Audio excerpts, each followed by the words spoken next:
Outdoor adventurers already know the best way to explore a body of water is up close and personal, often in the agile confines of a kayak.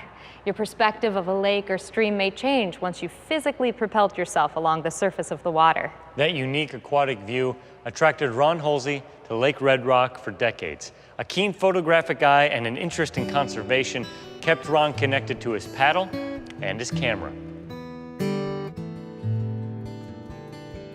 When his paddle makes its first slice into a glassy, reflective surface, a sunrise ritual begins.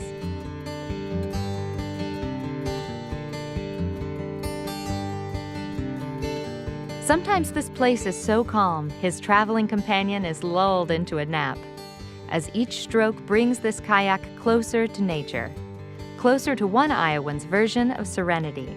For Ron Huelse, a morning at Lake Red Rock is more than exercise, more than fresh air. It's a homecoming. And you have two types of kayakers. You have the guys that come out here and they go from point A to point B, and they're going to be in the middle of the river. And then you got people like me, where the shoreline is where the animals are anyhow.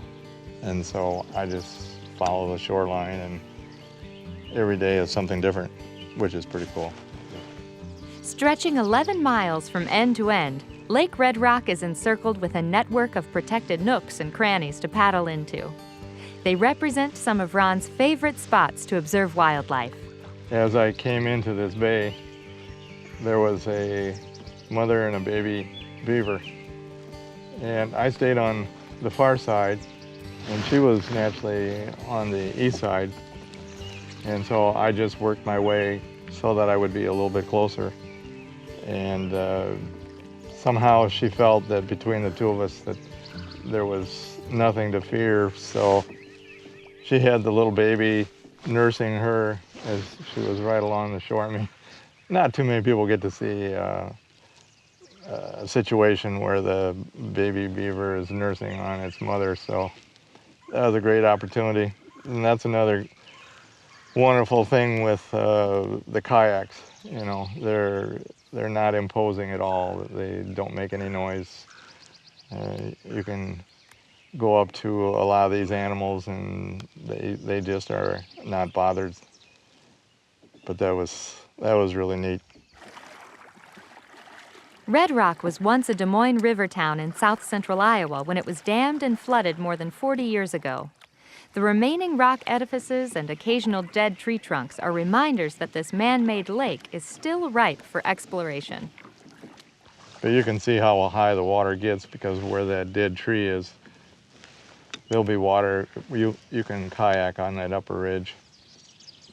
But when you go around this bend, there has been 2 red-tailed hawks, and there must be a nest. I mean, it's pretty late for the babies, but they've been there.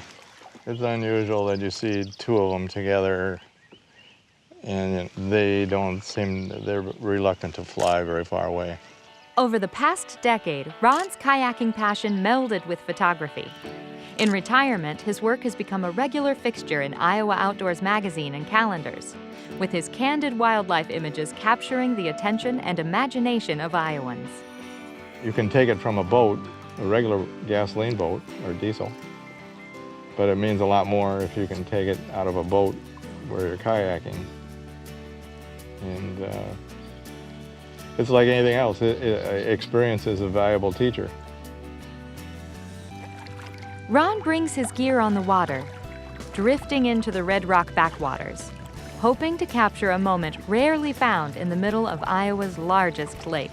A lot of people always ask me, why would you take your camera and your lens? Because you got a big investment. And I guess it's a challenge to do it and still stay in one piece. I would recommend it. Whether on the water or on land, Ron's wildlife images have always sought to draw Iowans to care more about their outdoors environment, to see wildlife as a precious resource worth protecting. Like until probably the middle of June, I always let Louis swim. Give him some therapy. Usually with those feet dangling down every once in a while, you'd think that you'd come across a turtle, but haven't had that problem yet.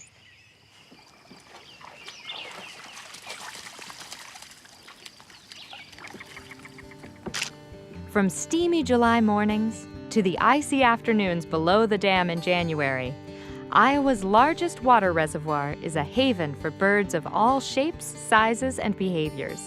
Ron's work to protect eagle habitat, osprey nests, and other Midwestern raptors has helped not only his photography passion projects, but to perpetuate a healthy ecosystem in Iowa and the Red Rock community. A beautiful place. And he finds a calming sunrise paddle to be one of the best ways to start your day in the Iowa outdoors.